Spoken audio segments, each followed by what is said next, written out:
¿Alguna vez has sentido que conocer un lugar de antemano te impide vivirlo de verdad? ¿Que el mapa se convierte en la prisión que te aleja del territorio? Ese es el tema del programa de esta semana, donde aprenderás por qué la experiencia directa es insustituible y qué se pierde cuando de hecho intentamos sustituirla con Amarna Miller. Amarna, escritora, periodista, antropóloga, estudió Bellas Artes, una experta en productividad, y ha recorrido el mundo durante más de una década, llevándonos a territorios extremos, desde la tundra siberiana, 35 grados bajo cero, hasta el volcán Tongariro de Nueva Zelanda, el borde de la hipotermia, el Sahel, el Kumbh, los lugares más maravillosos del mundo. Y acaba de publicar, Más allá del mapa, un ensayo que, bajo la apariencia de un libro de viajes, para mí en realidad es una de las defensas más apasionadas que he leído del valor de lo que solo puede aprenderse cuando uno viaja a lo largo de su vida. Un viaje vital. Bienvenidos a un nuevo episodio de Kenso, el podcast donde descubrirás cómo vivir la efectividad para ser más feliz. Soy Quique Gonzalo, aprendiz en entender que hay un conocimiento que ningún mapa puede darte, el que solo existe cuando te pierdes. Bienvenida, Marna. Un placer estar por aquí y además hablando de uno de mis temas favoritos del mundo. Bueno, no, dos de mis temas favoritos del mundo, los viajes y la productividad. Pensé que esto nunca sucedería. Pues hoy vamos a ver cómo ese crisol se funde y a ver también dónde nos llevas de viaje y de hasta dónde nos podemos aprender contigo, que estoy convencido que va a ser un montón de cosas.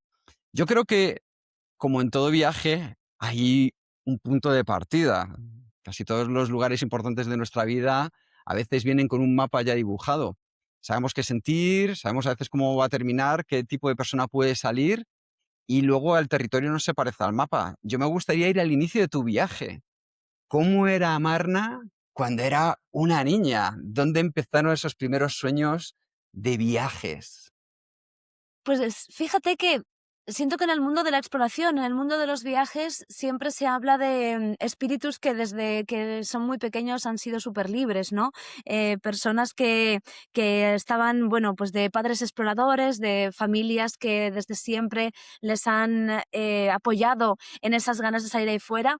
Y yo nunca me he sentido identificada, ¿no? Con este tipo de patrones, con estos arquetipos, porque yo era una niña súper retraída, era muy introvertida, me costaba mucho salir ahí fuera, ¿no? Para mí, qué sé yo, pedir un vaso de agua era todo un universo. Te hablo de muy pequeñita, ¿no? Luego, obviamente, pues ya las cosas se han ido trabajando, pero de muy pequeñita era una chica muy tímida y con mucho miedo al mundo de ahí fuera. Y en parte, pues bueno, pues una parte de mí, ¿no? Un trocito de mí sabía que si continuaba siendo de esa manera, pues no iba a hacer las cosas que yo quería realmente hacer. Así que hubo ahí un trabajo de, bueno, pues de tratar de vencer esos miedos y esa timidez y salir al, al despiadado mundo, que luego resulta que no es tan despiadado como parecía.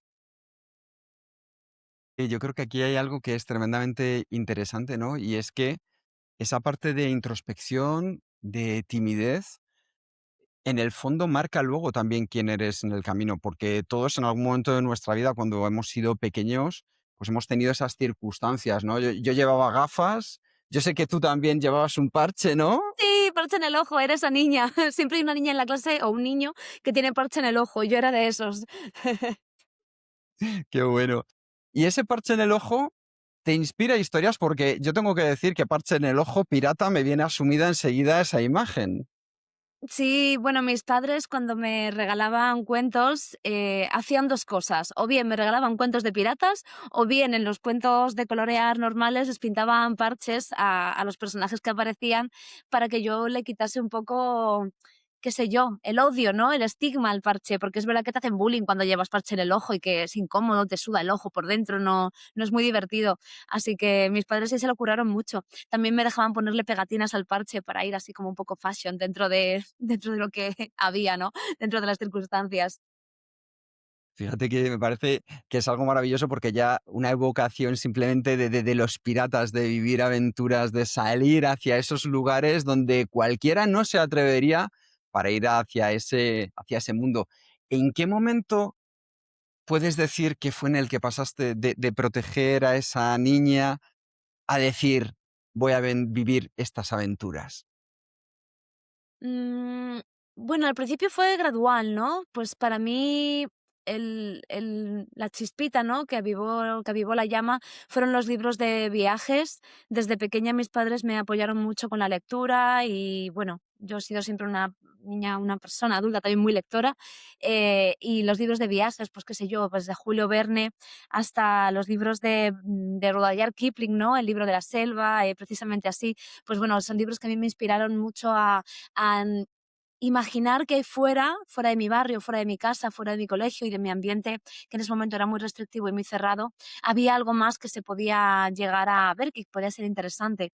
Así que la chispita para mí definitivamente fueron los libros, pero luego de manera gradual, ¿no? Según pues ya me acerqué a la adolescencia, sí que empecé a imaginar cómo sería traer a tierra y realizar realmente esos viajes que durante tanto tiempo había estado soñando. En su momento era imposible, claro, pues bueno, por recursos y también porque yo, como te comentaba, pues era una persona muy miedosa. Me resultaba un deseo lejano, ¿no? Casi como una fantasía, como cuando sueñas que, qué sé yo, que vas a escribir un libro y recorrer el mundo, tener un museo, no sé, sueños infantiles. Y luego, pues según avanza la vida, resulta que existe la posibilidad de cumplirlos. Y así ha sido, la verdad. Tengo mucha suerte, me siento muy privilegiada, pero también ha habido mucho trabajo y mucho esfuerzo detrás, por supuesto. Sí, porque yo creo que no ha sido ninguno una casualidad. De hecho, si podemos decir que tu primer gran viaje fue con 19 años a Japón, ¿correcto? Gran viaje, sí. Antes había ido a Londres para estudiar inglés, que fue un viaje que salió realmente mal. De hecho, sobre esto hablo en el libro, ¿no? Fue un viaje catastrófico, porque claro, de pasar de no salgo de mi barrio a irme a otro país, ¿no? Donde no hablo el idioma, donde me tengo que valer por mí misma por primera vez, pues claro, ahí ese salto cuesta, ¿no? Ahí hay mucho contra lo que luchar, muchos miedos internos. Y después, efectivamente, mi siguiente gran viaje fue a Japón, siendo muy jovencita, gastándome los ahorros que había conseguido recaudar durante mi corta vida. Y también fue un viaje complicado, ¿eh? Porque, bueno, pues porque hay muchos miedos que llevas dentro de ti y viajar sola es complejo. Sí. Porque a mí hay varias cosas que leyendo el libro me han apasionado. Lo he visto casi como una novela en la que me he metido como lector. Y hay una pregunta que yo quería hacerte en este primer viaje con 19 años, porque yo tengo que decir que jamás fui tan atrevido como tú. ¿A qué estás dispuesta a renunciar con 19 años? ¿A qué tuviste que renunciar para preparar, elaborar y hacer ese gran viaje a Marna? Mm, bueno, pues lo primero ahorrar mucho, porque claro, con 19 años yo tenía un trabajo de los fines de semana y bueno, y entre semana trabajaba así como de cosillas sueltas, pero bueno, el primer gran problema fue reunir el dinero, ya te lo digo. Fue mucho tiempo ahorrando, varios años, y luego pues, claro, hablamos de una época en la que realmente no existía la facilidad que hay a día de hoy para reservar hoteles o para, quiero decir, que ahora mismo existe Airbnb, existe, qué sé yo, una serie de plataformas que te facilitan mucho la tarea. En aquel momento, a mis 19 años, es que los móviles ni siquiera tenían GPS, ese era el nivel, ¿no? Eran móviles que servían únicamente para llamar, no existían los smartphones. Dios mío, ¿no? Qué señora decir esto. Pero bueno, que era otra época. Entonces, pues volverme con mapas, moverme, me acuerdo, por ejemplo, que en el metro lo pasaba fatal porque no me enteraba de nada y nadie hablaba inglés. En aquel momento Japón tampoco es que fuese un destino muy importante dentro del panorama, ¿no? Turístico mundial. Ahora sí que siento que mucha gente viaja a Japón, pero en aquel momento no había prácticamente ningún extranjero.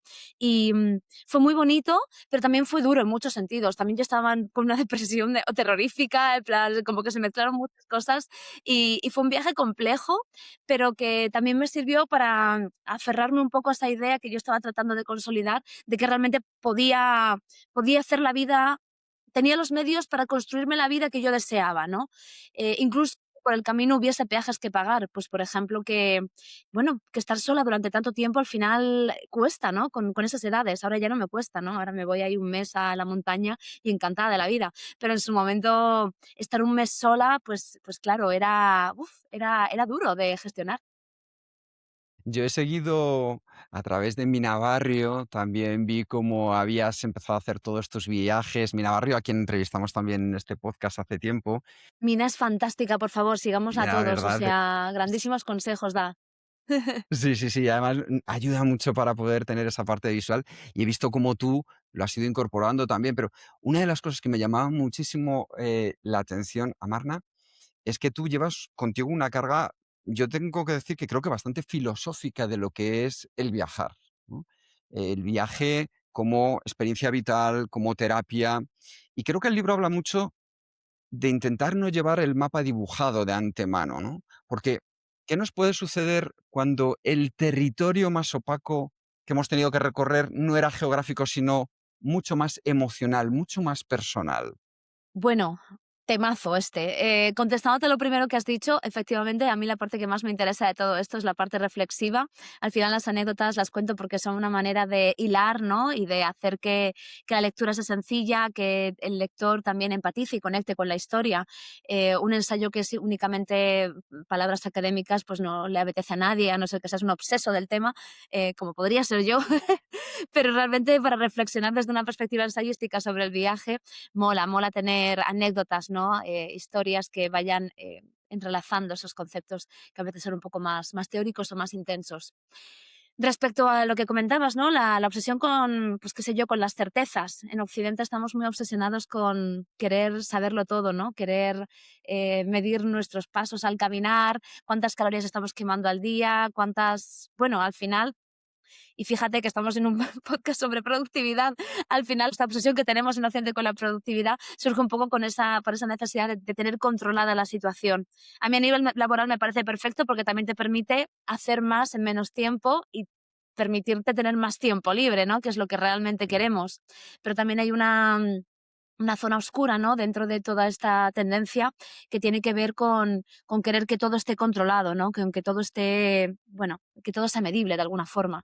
Y la vida no es medible y los viajes no son los viajes, el viaje de la vida, quiero decir. O sea, nuestra Sí. existencia no es medible. Al final somos unos monos muy inteligentes que han conseguido tener herramientas, pero a veces se nos olvida y en esa obsesión por controlarlo todo llega la ansiedad y llega el estrés y llega la adicción al trabajo, que son problemas pues muy acuciantes en nuestro entorno.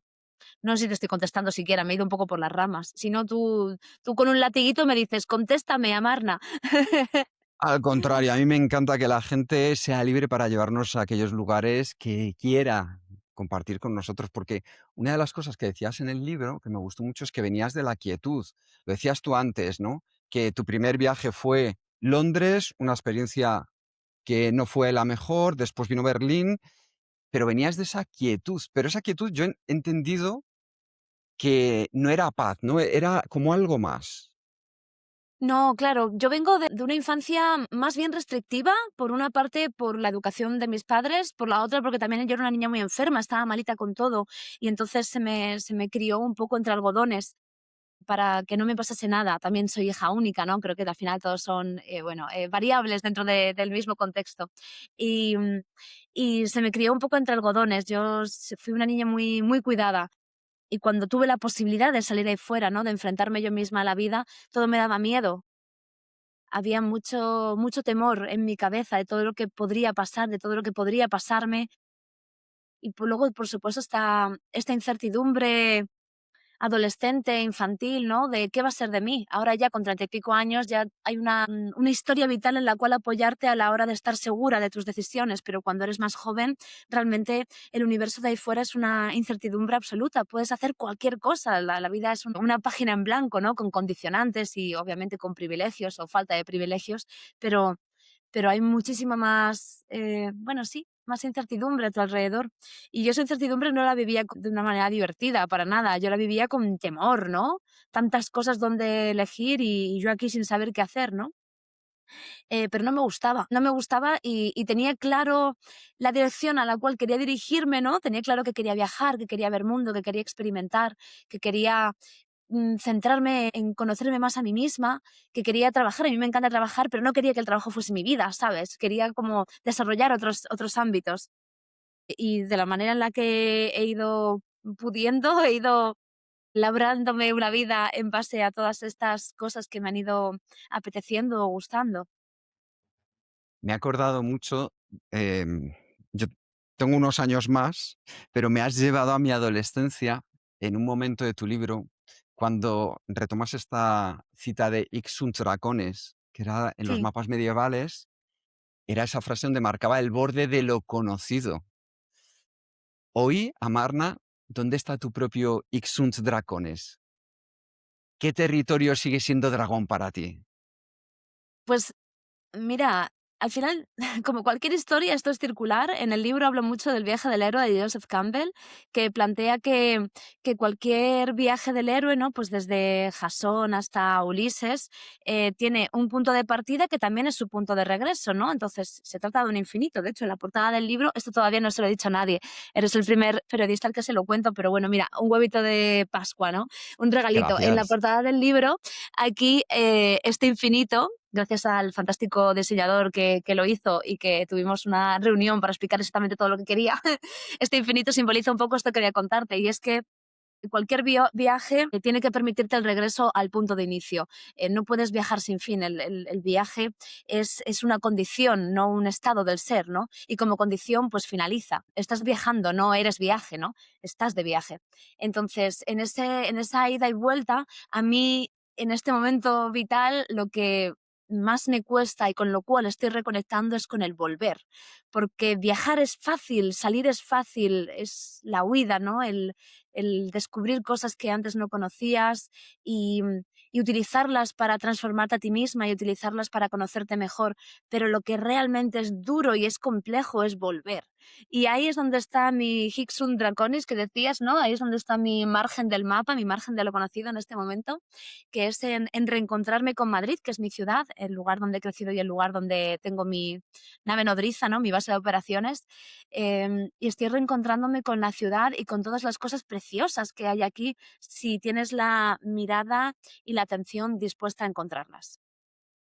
Sí, de hecho, alguna vez me he cruzado contigo, porque no sé si viviéramos cerca o no, yo vivo en el centro, pero alguna vez me he cruzado contigo en sitios culturales. Es una cosa que era muy, muy gracioso.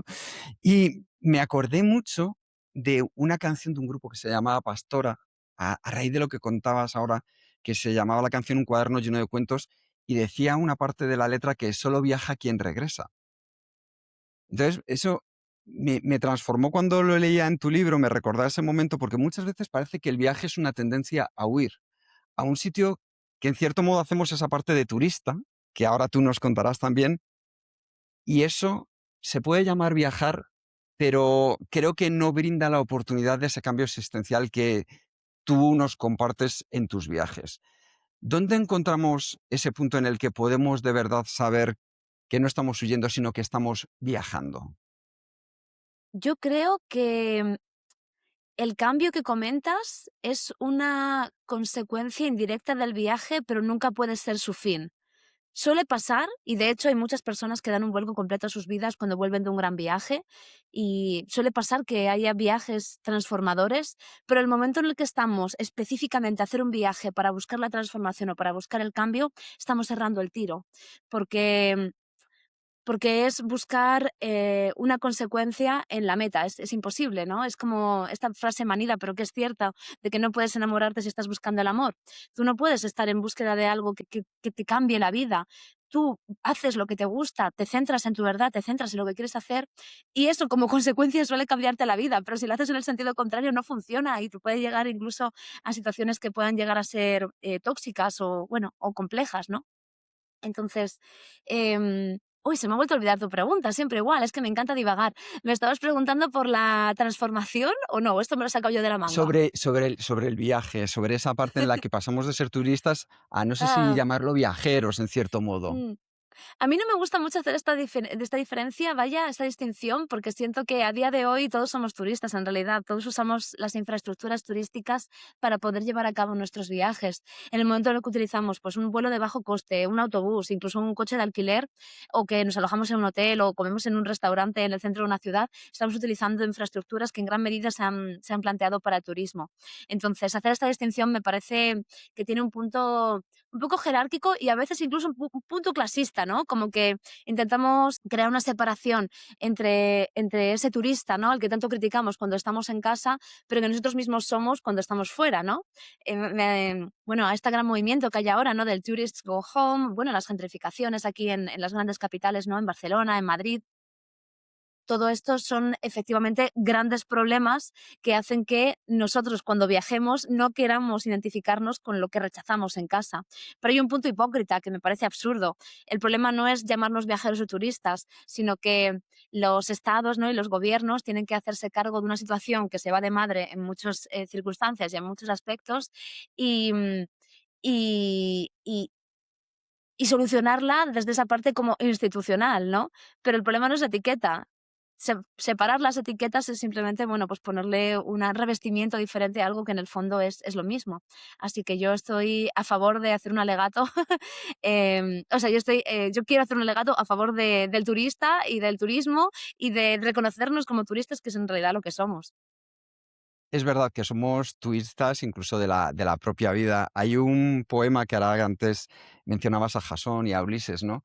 Que se llama Ítaca del poeta Cavafis, que te dice que el viaje sea largo, tus aventuras, tus historias, que sean largas. Es muy recomendable, a mí siempre me encanta porque da esa filosofía de vida. Tú misma escribes, Amarna, en el libro que aprender a evitar la diferencia sin sentir la necesidad de compararla es el reto central que podemos mantener como viajeros. ¿Y en la vida en general también podría ser así?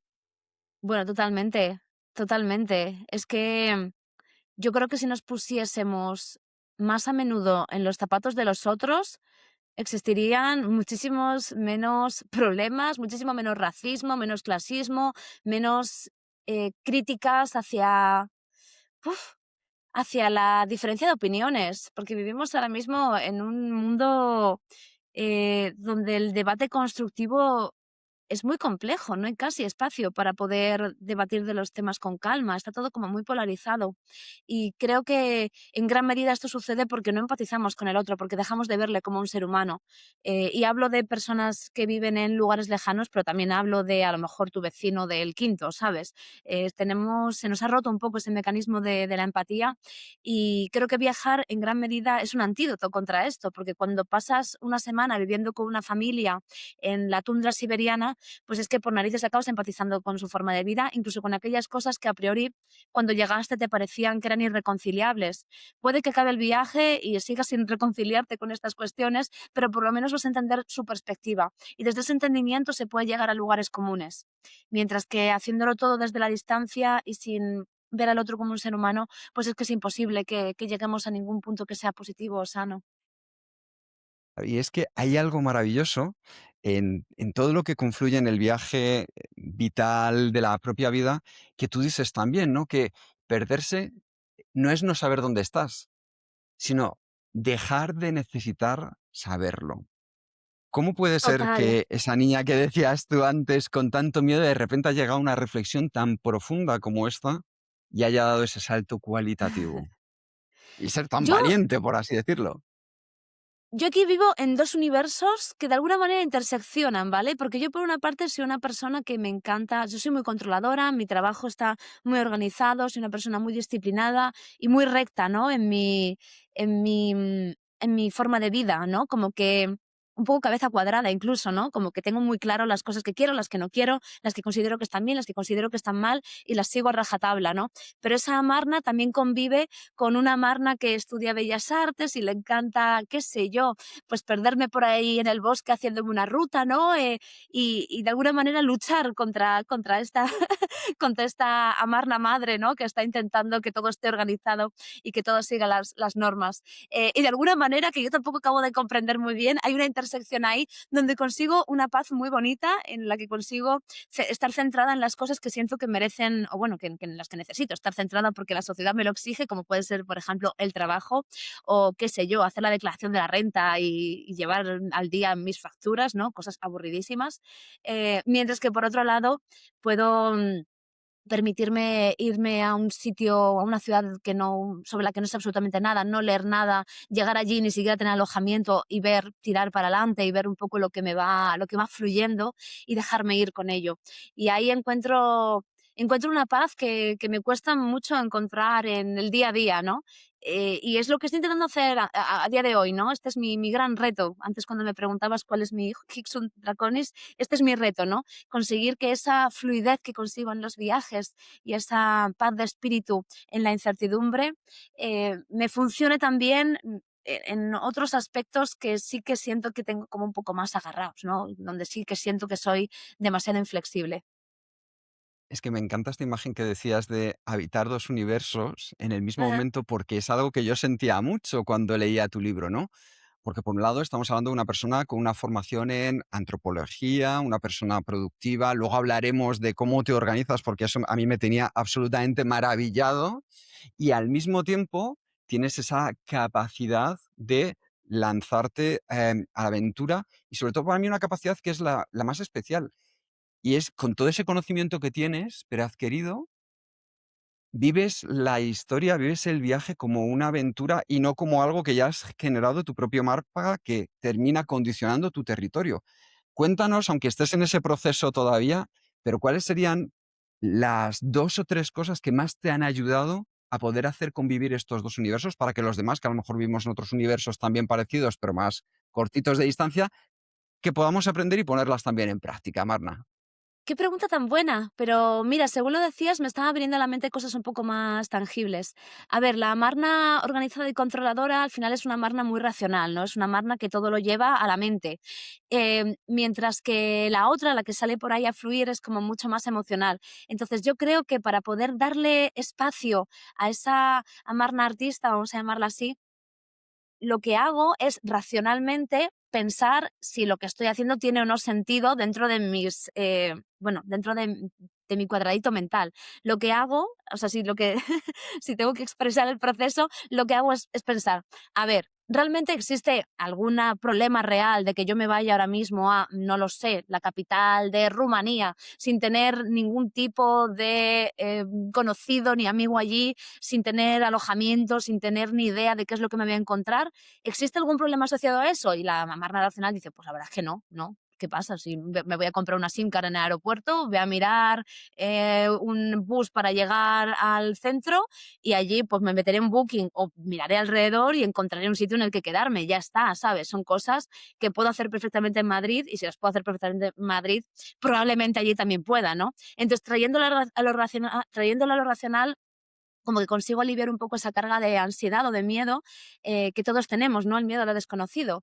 Y, y así es como consigo de alguna manera medir qué situaciones son totalmente factibles, aunque den miedo, y qué situaciones dan miedo y deberían dar miedo, ¿no? En plan, pues qué sé yo, cogerme una moto en el sudeste asiático sin saber conducir es muchísimo más temerario que irme a, y esto lo hace mucha más gente, que irme a una capital europea o asiática o qué sé yo, de 1000 sitios en realidad, sin tener nada organizado.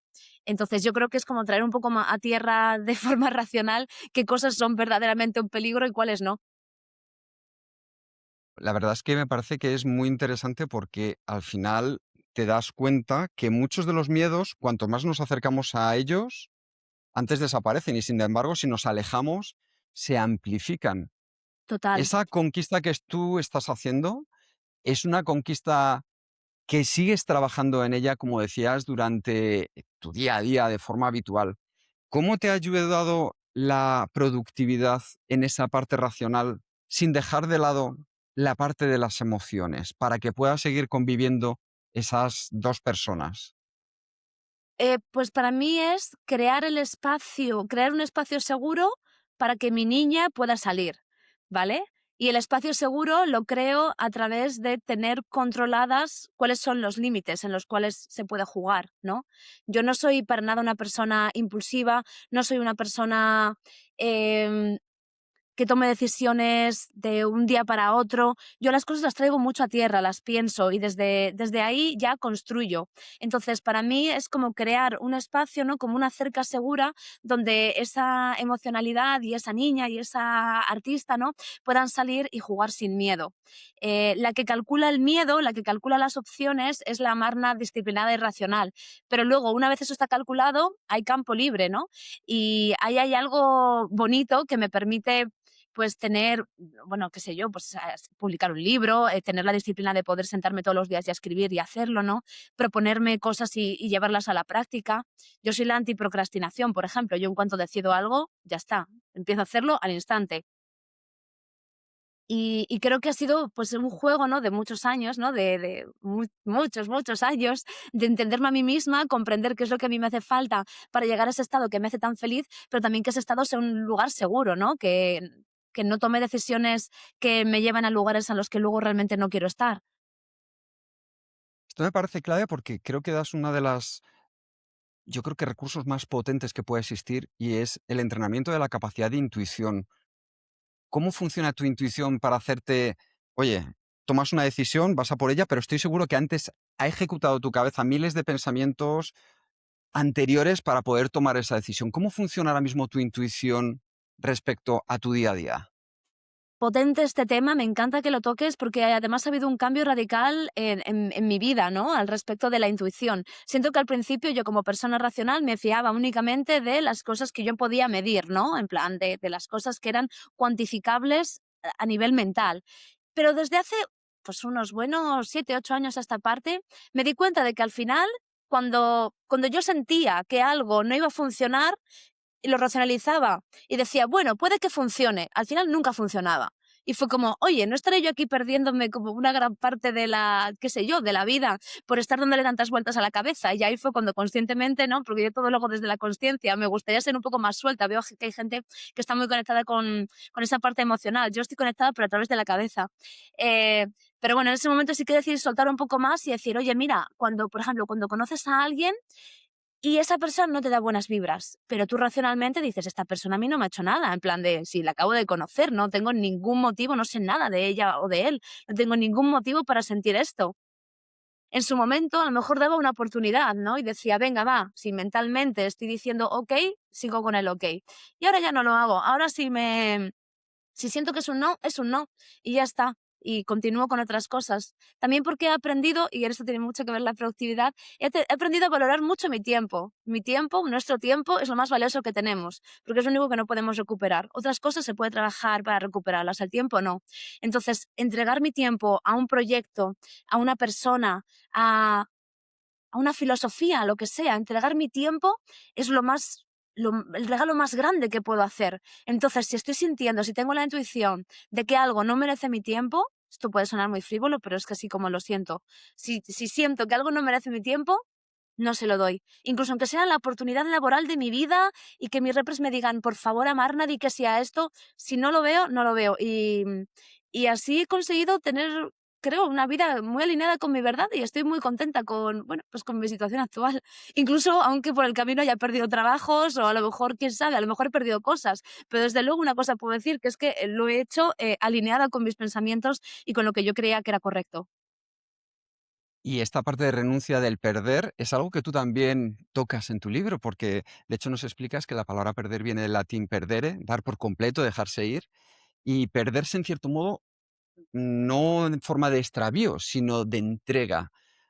Amarna, ¿tú cuándo aprendiste en la práctica y no en la teoría a dejar de necesitar saber dónde estabas? Uf, ya, ¿eh? Pues creo que sigo en ello, en realidad. Creo que va por temporadas, ¿no?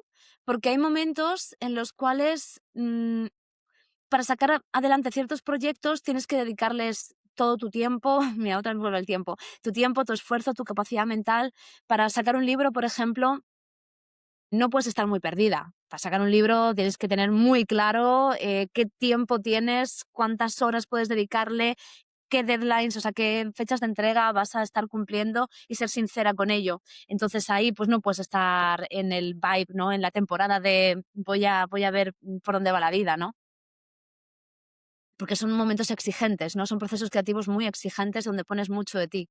Pero cuando estoy en una temporada donde no tengo un proyecto tan grandilocuente, ahí sí que me permito ese no importa, ¿sabes? Yo soy autónoma, puedo a lo mejor cogerme un miércoles libre y trabajar un sábado y permitírmelo, ¿no? Y darme el espacio para encontrar las piezas del puzzle que mejor encajan con lo que estoy sintiendo y lo que realmente creo que puede ser mejor. Todo esto quede por delante, que obviamente no tengo hijos, no tengo nadie a mi cuidado, no tengo, qué sé yo, que atender los horarios de una escuela o de una parvulitos, no sé, o sea, que también mi vida, esto no es una receta que valga para todo el mundo, quiero decir.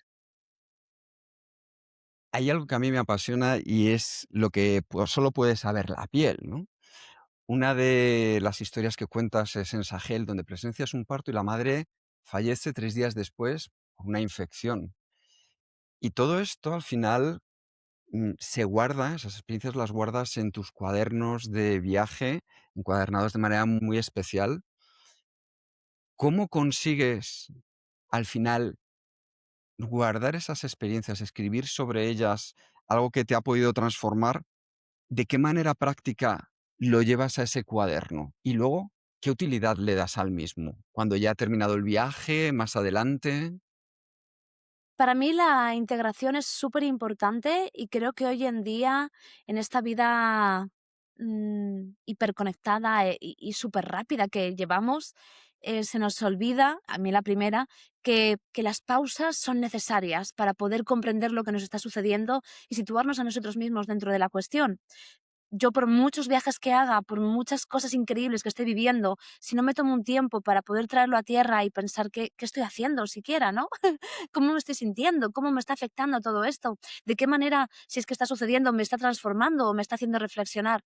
Si no me permito que eso suceda, entonces la vida se convierte en una colección de anécdotas que no tienen ningún propósito, al menos para mí, dentro de mi personalidad y mi perspectiva. Esto he tardado mucho tiempo en aprenderlo, ¿no? Que la pausa es tan importante como la acción. Me decía hace 1000 siglos un seguidor, y me gustó mucho la metáfora, que hasta el mejor de los leñadores le hace falta parar un segundo para afilar el hacha. Y así es como lo visualizo, ¿no? Cuando lo hago. Y para mí los cuadernos que estabas comentando, retomo la pregunta,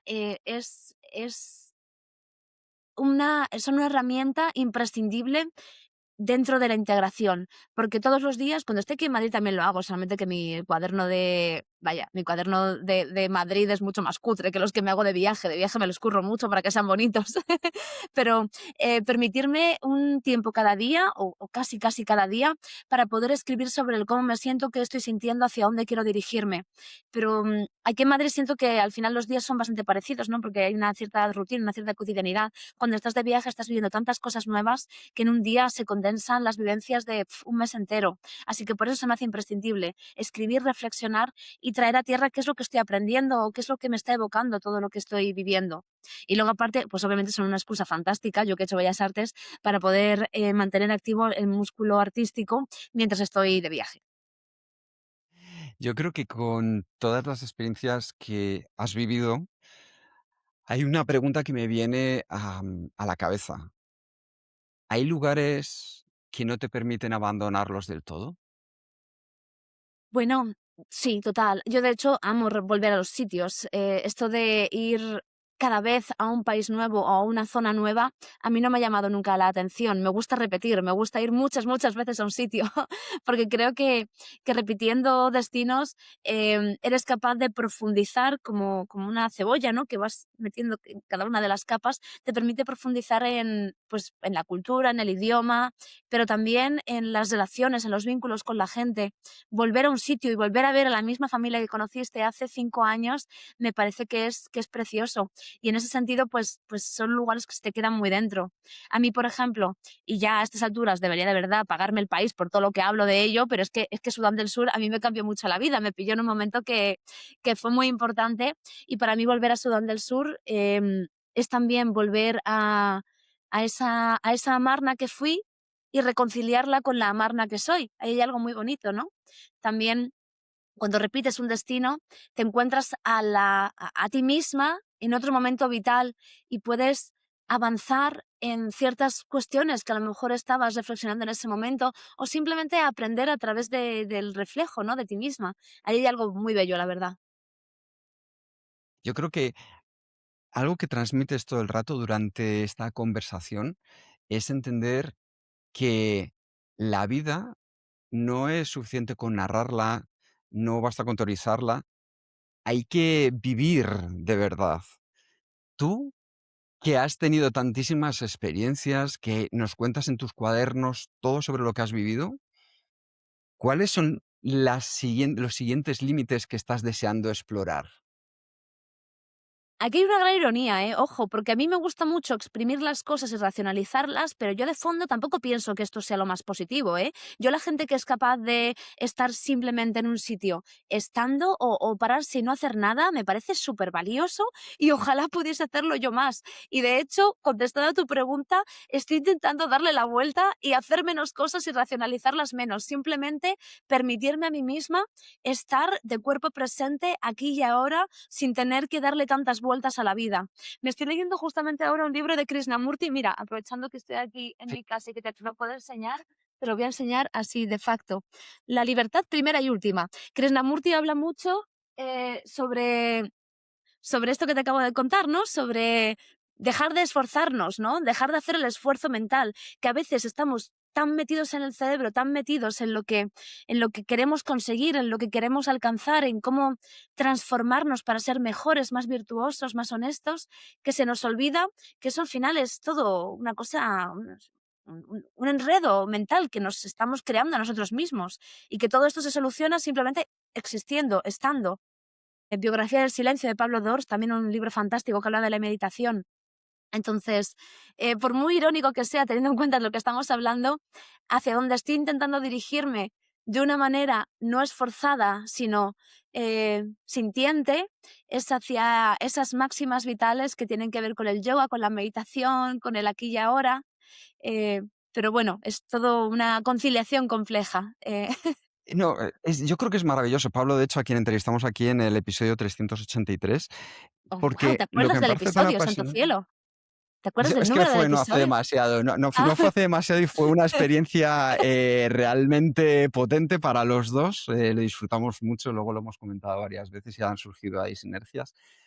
Em, Hay una cosa que a mí me parece fascinante y me recuerda mucho, Amarna, a las personas que cruzaban, no sé si has visto The Man on Wire, este ujú. documental sobre una persona, un francés que funambulista pasó de una de las Torres Gemelas a la otra simplemente con su pértiga sobre este alambre fino, ¿no? Sobre el que muchas veces caminamos. Y siempre pienso que estos funambulistas, que todos somos un poco funambulistas de la vida, a una altura o a otra, con mayor o menor riesgo, cuanto más alto está, más grande necesitas que sea esa vara, porque te da más equilibrio. Y para mí, que esa vara de la cual nos podemos ayudar a la hora de cruzar dificultades en la vida, cuanto más alejados están los extremos, más equilibrio nos da. Por eso me parece realmente interesante lo que estás trayendo y es, viajas mucho para luego también sentirte a gusto y cómoda en casa. Y eso da un equilibrio que en cierto modo, si lo sabes manejar, debe de ser impagable, ¿verdad? Hay una contradicción constante, pero es que yo creo que todos somos, pues no sé, todos vivimos en esta ambigüedad. Lo que pasa es que muchas veces no queda bien decirlo, ¿no? Como que estamos buscando todo el rato un storytelling, una, ¿qué diría yo? Como una TED Talk en la cual tiene que haber un gancho que tienes que vender a la audiencia. Entonces tú como personaje público tienes que plantearte como la mayor aventurera que va a ir a los lugares más extremos. Y es como, bueno, eso sí, pero a la vez convive con que, pues yo soy una persona súper casera, a mí me encanta estar en mi casa. Yo cuando estoy aquí en Madrid amo estar cocinando todo el día y qué sé yo, y leyendo, ¿no? Y esas dos amarnas conviven y conviven además con mucha tranquilidad. Y creo que, que tenemos demasiado metido en la cabeza esta batallita, ¿no? De que todo sea vendible, de que todo sea consumible, de que tiene que haber una historia grandilocuente detrás de todo. Y a veces yo creo que en la cotidianidad, en el día a día, en las cosas que parecen muy sencillas, como lo que acabo de decirte, ¿no? El valor del silencio, el valor de no hacer nada, el valor de tirarte un día al sol con tus amigos bebiendo una cerveza y pasarte así horas, creo que ahí hay algo muy fuerte, muy potente, tan fuerte y tan potente como irte a la tundra a convivir con unos pastores siberianos. Y ya que lo otro es tan visible y todo el mundo lo romantiza y lo idealiza y lo desea, le quiero dar valor, ¿no? Ya que tengo esta posibilidad, ¿no? De esta altavoz, le quiero dar valor a esas otras cosas del día a día que son tan bellas y que tal vez pasan inadvertidas en busca de la grandilocuencia. Claro. Y que son las que nos devuelven a que solo viaja el que regresa, como decíamos antes. Efectivamente. Tu viaje más largo, si no me equivoco, son, vamos a decir, 2 años en una furgoneta recorriendo Estados Unidos. Buah, es que ese es Esto otro, tú que lo mismo viaje, claro. claro, claro. Tú a esto, lo llamas un doctorado en ansiedad social. Yo, lo llamo un máster en productividad personal. O sea, por favor, cuéntanos cómo fue esa graduación, cómo te preparaste para los exámenes, qué herramientas utilizabas, porque 2 años, una furgoneta, es una historia apasionante que sin productividad no sé si se puede vivir bien.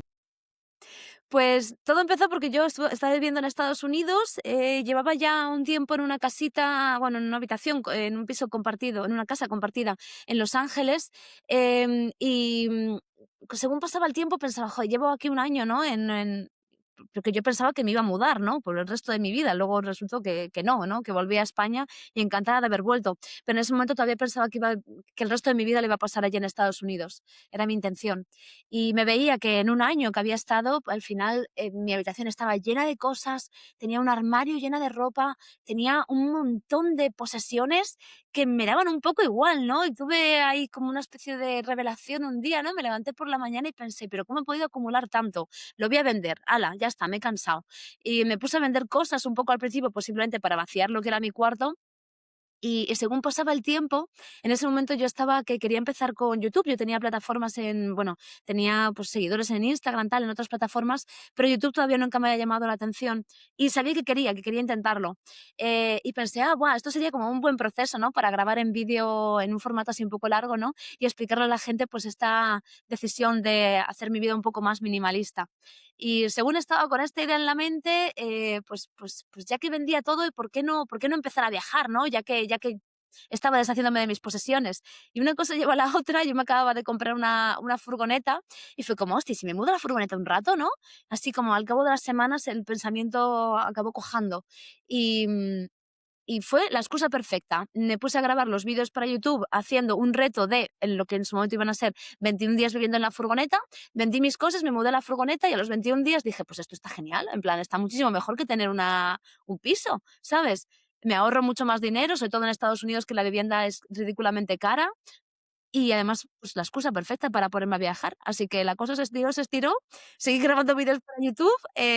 Al principio, los primeros meses, estuve aparcada en la misma casa donde había estado viviendo, un acuerdo con mis compañeros de piso para usar el wifi y tal. Ujú. Me daba miedo mudarme full ahí, ¿no? A mi coche. Tenía yo, no sé qué edad tenía, 24, 25. Y dije, pues ya está. Chimpún, a los 2 meses pues el hogar, ¿no? El espacio de aparcamiento. Al principio me puse a moverme por Los Ángeles, viendo si podía realmente cumplir mis necesidades, porque era una furgoneta muy básica, no tenía baño, no tenía ducha, ¿no? Y era como, qué sé yo, podré trabajar estando en una furgoneta, podré no sé, duchar, ir al baño, no sé. Y poco a poco en Los Ángeles me empecé a sentir cómoda, empecé a moverme alrededor y al final, pues bueno, una cosa llevó a la otra y pasó mucho tiempo en la furgoneta. Y realmente me dio mucha pena que acabase, bueno, pues terminar mi vida furgonetera, pero fue una experiencia preciosa y lo echo mucho de menos. Qué bonito. No descartas que haya un viaje otra vez en una furgoneta, ¿verdad? Uy, yo encantada. ¿Sabes qué pasa? Que es que aquí en Europa es carísimo. En Estados Unidos es muy Mm, barato vivir en tu furgoneta. Yo tenía sí. una furgoneta camperizada que me costó $3.500 y aquí en España la misma son 30.000. Entonces dices, bueno, para eso, por 30.000 todavía me compras todo un terreno ahí en la España Total. vaciada. O sea, tantas cosas que hacer. Entonces, bueno, no lo descarto, pero tendría que verlo muy claro para poder, para poder ver la rentabilidad, ¿no? Mira, la mente productiva ya está otra vez ahí dándole Ahí vueltas. está saliendo, apareciendo. Amarna, llevas marcas en el cuerpo de tus viajes. Cicatriz del accidente de moto en Bueno, y Filipinas. sí, mira, te lo puedo enseñar y todo. Ahí está. La de en medio es Fíjate, de es de Filipinas y el resto son escarificaciones. acciones, justo, de las comunidades que has visitado, ¿no? ¿Qué significa para ti guardar en tu piel esos lugares? Mm. Es una señal de identidad y también es una reivindicación de que las cicatrices están bien y molan, ¿sabes? Son como una señal de que has vivido cosas interesantes. Como que desde que somos pequeños, al menos a las personas o tal vez a las chicas de mi generación, se nos ha dicho que había que tener mucho cuidado con las marcas, ¿no? Tenías la varicela y ala, ponte, qué sé yo, aceite de ricino para que no se te quede la marquita.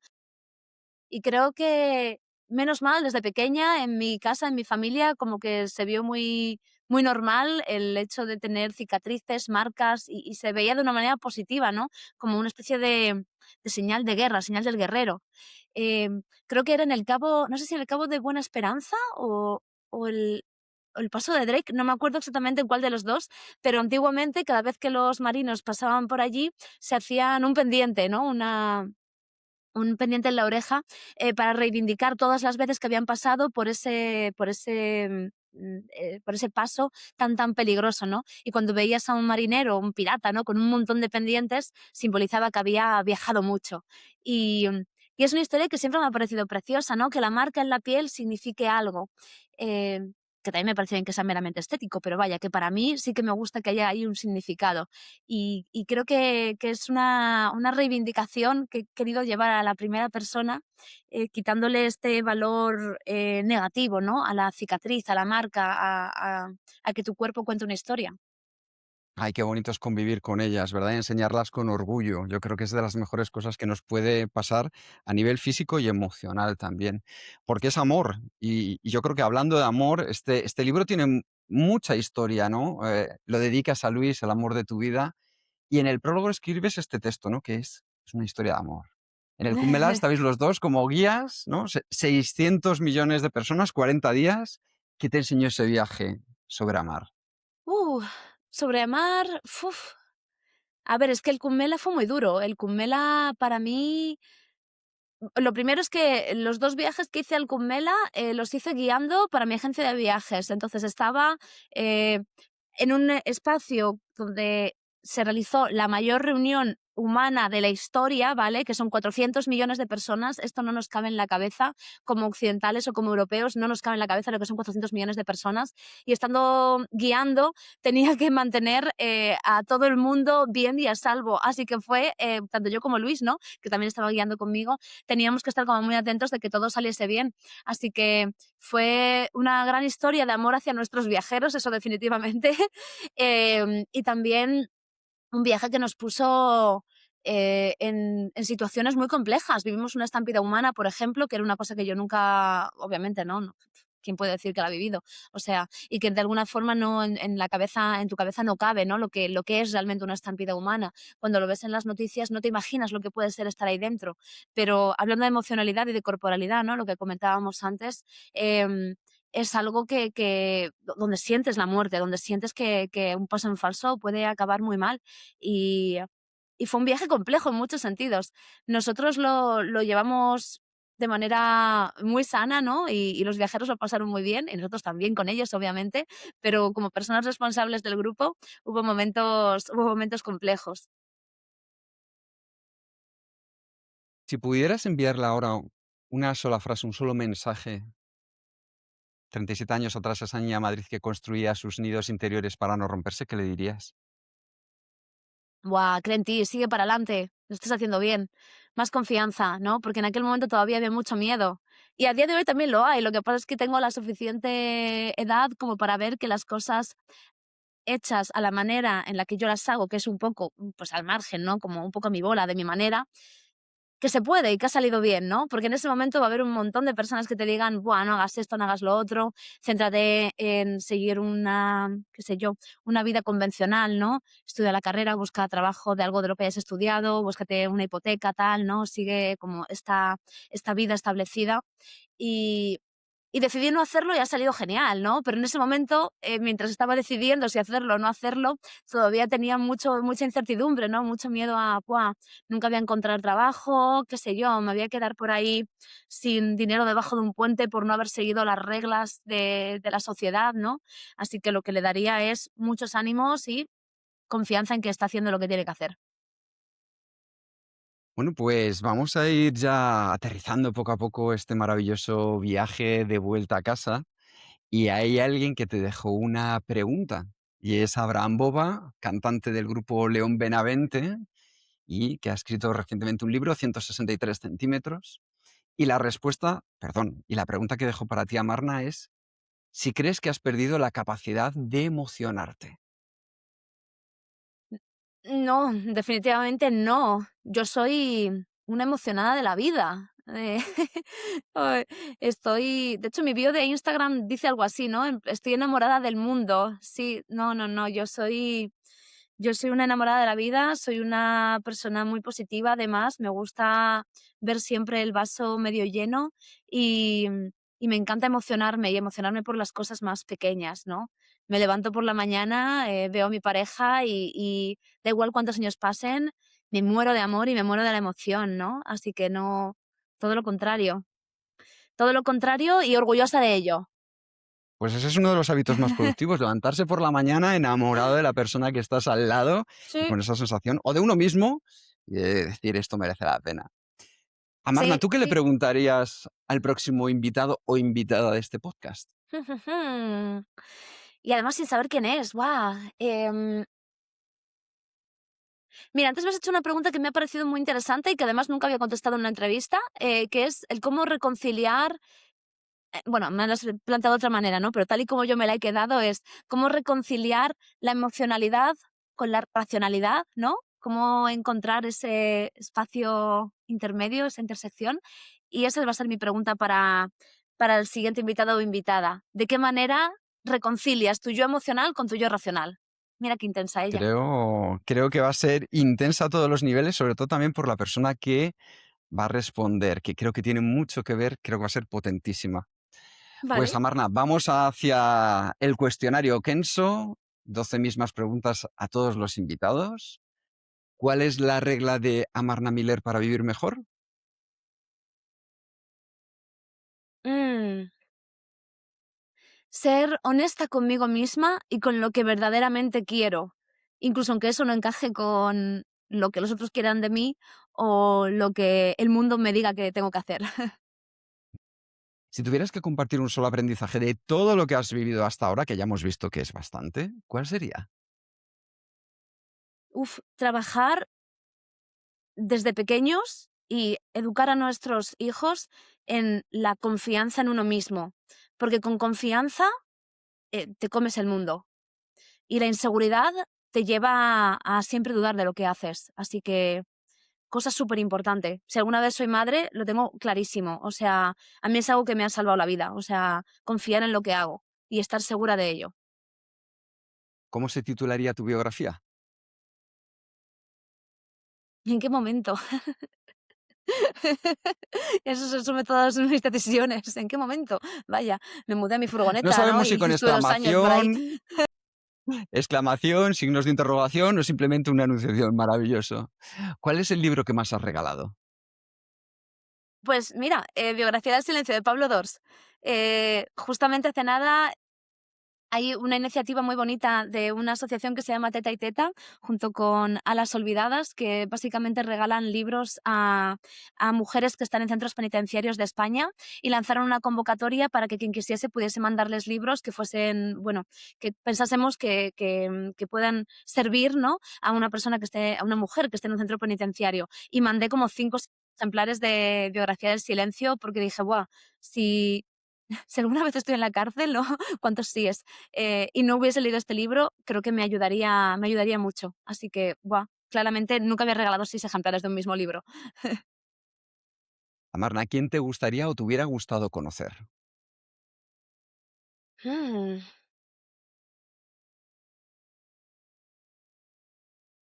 buah, qué complicado, ¿no? Em, Últimamente estoy leyendo mucho sobre viajeras famosas de la historia, o mujeres viajeras de la historia, y resulta que una de las primeras viajeras documentadas, femeninas, vaya, viajeras en femenino, una mujer, era una peregrina romana llamada Egeria, que por lo que se sabe pertenecía a lo que hoy en día es Galicia. Así que, y sabemos todo esto porque la mujer durante todo su recorrido mandó cartas a sus amigas, ¿sabes? Y me parece un personaje fantástico, en plan Egeria, la gallega peregrina que hace muchísimos siglos se fue ahí hasta, qué sé yo, hasta la actual Turquía, mientras le contaba los chismecitos a sus colegas. O sea, te quiero, a ella la elijo. Me encanta, una historia a descubrir, Egeria. Vamos a tenerlo ahí presente. ¿Qué canción pones a todo volumen para subir el ánimo? Además la menciono en el libro, Me and Bobby McGee de Janis Joplin. Qué buena. ¿Cuál ha sido la pregunta más interesante que te han hecho?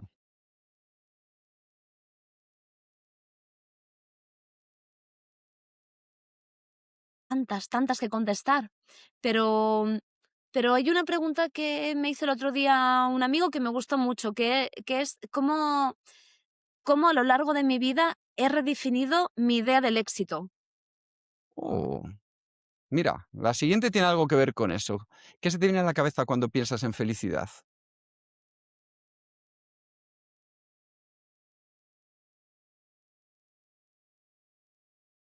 Pues mira, siendo sincera, me vienen a la mente pequeños momentitos del día a día, como esta mañana me he levantado como a las 7 de la mañana muy pronto y en una de las ventanas había como un reflejo del amanecer como color violeta, y he ido a por mi chico a enseñárselo y esos son el tipo de momentos que me vienen.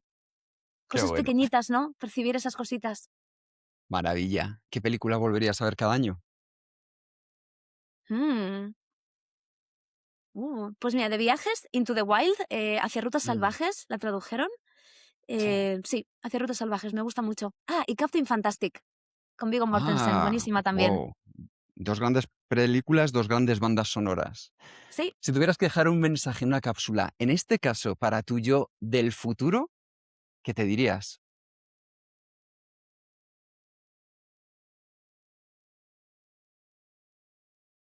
qué complejo, ¿no? Mira, te puedo contestar, y es que hace 5 años ahora, mi grupo de amigos y yo hicimos una cápsula del tiempo que tenemos que abrirla este año, y lo que me dejé, me resulta muy complicado mirarlo de aquí a 5 años, pero lo que me dejé en ese momento fue, un montón de fotos Polaroids de todos mis amigos, de todo mi grupo de amigos, así metidos en un sobre, y también unas listas con dónde vivíamos cada uno en ese momento, porque sabíamos que iba a cambiar con el tiempo, ¿no? No sé, detalles pequeñitos, y muchas cosas relacionadas como con la amistad y con las personas a las que quiero. ¿A quién te gustaría que entrevistáramos en este podcast? Ujujú. ¿Tiene que ser, tiene que ser habla hispana o puede ser cualquier persona? Cualquier persona. Buah, pues hay 2 escritoras a las que sigo mucho y que siento que me gustaría ver alguna buena entrevista suya, que por ahora a lo mejor existen y no he tenido la suerte de verlas, y son Maggie O'Farrell, y, increíble, la amo, escritora de Hamnet, que ahora la han puesto, o sea, la han sacado en película y ha tenido mucho éxito, y también Rebecca Solnit, la amo. Y para terminar, antes de tu regalo, ¿cómo te gustaría a ti terminar este podcast? Pues agradeciéndotelo, porque es de bien nacido ser agradecido. Muchas gracias por estas fantásticas preguntas, Quique. Nada, al contrario, vamos con un cierre para ti, Amarna. Y es que una niña de Madrid dibujaba piratas, con un parche sobre su ojo izquierdo. Aunque a algunos le pudieran hacer el vacío, sus padres la cuidaron con la delicadeza de quien se cuida lo que se puede romper. Así que se construye un mundo hacia adentro de libros, de dibujos, un nido interior donde nadie lo rompe. Y en ese nido, por razones que solo ella entiende, los protagonistas siempre van a llevar parche. Esa niña es Amarna Miller y el libro que acaba de publicar Más allá del mapa es la crónica de cómo fue saliendo de ese nido, no de un golpe, sino a través de una serie de quiebros que ella no planeó y que en su conjunto la convirtieron en otra persona, conquistadora del terror que le producía lo desconocido, no desde la valentía, sino como nos ha explicado, desde el miedo, para crear un espacio seguro y que esa niña pudiera salir. Y desde hace unos años, una auténtica confianza en su intuición consciente. Desde allí, Amarna ha llegado a territorios que ponen a prueba la idea de que el conocimiento previo nos protege. El conocimiento previo siempre de la mano del amor a quien está dedicado este libro. Y lo que Amarna nos ha enseñado hoy es que hay un tipo de conocimiento que no cabe en ningún mapa, el que solo ocurre cuando el cuerpo está ahí. Porque no basta con narrar la vida, no basta con teorizarla y describirla, hay que vivirla y esa experiencia es insustituible. Y ya las integra en sus cuadernos de viaje, porque no son diarios, son artefactos donde no solamente guarda lo que pensó, guarda en la textura de lo que fue. Esa integración es clave y nos ha demostrado que también las pausas son necesarias para poder tomarse el tiempo de traer toda esta experiencia a tierra y saber cómo ellas nos van a transformar. No una colección de anécdotas, sino una reflexión profunda. Y hay una frase suya que me parece quizá de las más importantes de todo el libro. Perderse no es no saber dónde estás, es dejar de necesitar saberlo. Esa distinción lo cambia todo. No estamos ante una invitación a la desorientación, estamos ante una invitación a soltar el control sobre el territorio antes de pisarlo, a llegar sin el mapa dibujado de antemano, a dejar que el lugar te inscriba en él en lugar de inscribirte tú en el lugar. Hay que seguir, como hace ella, creyendo en sí misma. Hay que seguir enamorada del mundo, emocionado de las cosas más pequeñas, porque viajar convierte la curiosidad en comprensión, la extrañeza en empatía y el desconcierto en humildad. Y es exactamente eso lo que ella encarna. No una aventurera que conquista territorios, sino una persona que aprendió despacio con quiebros, que el único mapa que vale es el que se deshace al recorrerlo de vuelta a casa. Aquí siempre paraíso. Muchísimas gracias a Marna por esta conversación. ¡Buah! ¡Qué bonito! La verdad, qué gusto de despedida. Un placer, Quique. Encantada. Ha sido un placer. Así que a ti, oyente, que nos estás escuchando esta semana, elige un territorio donde llevas demasiado tiempo con el mapa ya dibujado. Puede ser un proyecto, una conversación pendiente, una relación que estás intentando controlar antes de vivirla. Ahora quita el mapa, no para perderte, sino para dejar de necesitar saber cómo termina antes de empezar. Nos escuchamos pronto.